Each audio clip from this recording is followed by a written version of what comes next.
سابق وزیر اعظم عمران خان کی جانب سے پشاور جلسے میں اپنے کارکنان سے لانگ مارچ میں شرکت کا حلف لینے کے بعد وفاقی حکومت نے اسلام آباد میں فوجی دستے تعینات کرنے کا فیصلہ کیا ہے تاکہ شرپسندوں سے سختی کے ساتھ نپٹا جا سکے۔ یاد رہے کہ 4 اکتوبر کو پشاور میں جلسے سے خطاب کرتے ہوئے عمران نے پارٹی قائدین، عہدیداروں، تحصیل اور ولیج کونسل کے ممبران اور کارکنان سے حلف لیا تھا کہ جب وہ لانگ مارچ کا اعلان کریں گے تو ہر کوئی اس میں شریک ہوگا۔ دوسری جانب اس اعلان کے بعد حکومت نے فیصلہ کیا ہے کہ اگر عمران خان نے اسلام آباد کی جانب لانگ مارچ کی کال دی تو دارالحکومت میں فوج تعینات کر دی جائے گی جو خود ہی انصافیوں سے نپٹے گی۔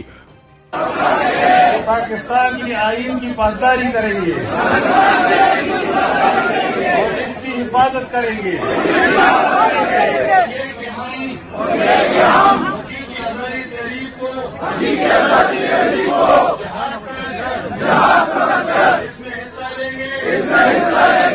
خیال رہے کہ اس سے پہلے عمران کی 25 مئی کی لانگ مارچ کی کال بھی اسی لیے ناکام ہو گئی تھی کہ رینجرز کے دستوں نے سپریم کورٹ سے جلسے کی اجازت ملنے کے بعد اسلام آباد کے ڈی چوک پہنچنے کی کوشش کرنے والے تحریک انصاف کے مظاہرین کو بھاری آنسو گیس کی شیلنگ سے منتشر کر دیا تھا۔ حکومت کی جانب سے لانگ مارچ کی صورت میں فوجی دستے اسلام آباد تعینات کرنے کا فیصلہ سامنے آنے سے ایک روز پہلے فواد چودھری نے اعلان کیا تھا کہ دارالحکومت کی جانب لانگ مارچ کی تمام انتظامات اور تیاریاں آخری مراحل میں داخل ہو گئی ہیں۔ اسلام آباد میں فوجی دستے تعینات کرنے کا فیصلہ وزیر داخلہ رانا ثناء اللہ کی زیر صدارت اجلاس میں کیا گیا، جس کے دوران پی ٹی آئی کے ممکنہ مارچ سے نمٹنے کی حکمت عملی تیار کی گئی اور فیصلہ کیا گیا کہ مظاہرین کے ساتھ کسی قسم کی نرمی نہیں برتی جائے گی۔ اجلاس میں فیصلہ کیا گیا کہ عمرانی لانگ مارچ کے دوران اسلام آباد کی تمام اہم عمارتوں اور ریڈ زون کی سیکیورٹی فوج کے حوالے کر دی جائے گی تاکہ پولیس اور مظاہرین ایک دوسرے کے آمنے سامنے نہ آئیں اور خالق اور مخلوق ایک دوسرے سے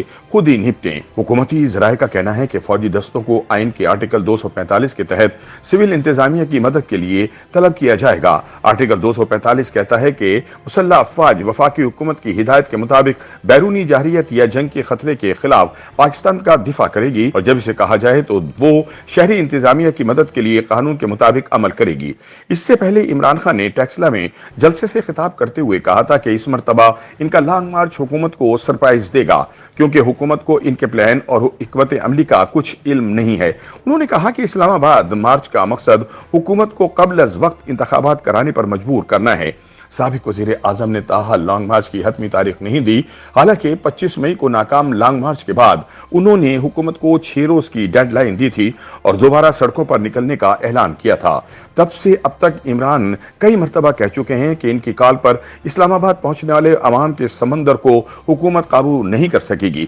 تاہم سمندر تو کیا ابھی تک کوئی نالا بھی نہیں نکل سکا۔ دوسری جانب ممکنہ لانگ مارچ کو روکنے کے لیے حکومت نے فوجی دستوں کو تعینات کرنے کے علاوہ capital police force, Sindh police, rangers اور فرنٹیئر کانسٹیبلری کے 30,000 جوانوں کو بھی اسلام آباد طلب کرنے کا فیصلہ کیا ہے۔ حکومتی ذرائع کا کہنا ہے کہ عمران خان کے لانگ مارچ میں 15 سے 20,000 مظاہرین شریک ہو سکتے ہیں۔ رانا ثناء اللہ کی زیر صدارت ہونے والے اجلاس میں یہ فیصلہ بھی کیا گیا ہے کہ تحریک انصاف کو مالی مدد فراہم کرنے والے افراد اور اداروں کے خلاف سخت کارروائی کی جائے۔ احتجاج کے دوران اسلام آباد کی حدود میں اسلحہ رکھنے پر مکمل پابندی عائد ہوگی۔ اجلاس میں یہ بھی فیصلہ کیا گیا کہ لانگ مارچ کرنے والوں کی مدد کرنے والے ہر سرکاری ملازم کی نشاندہی کی جائے گی اور ان کے خلاف قواعد اور ضوابط کے مطابق تادیبی کارروائی کی جائے گی۔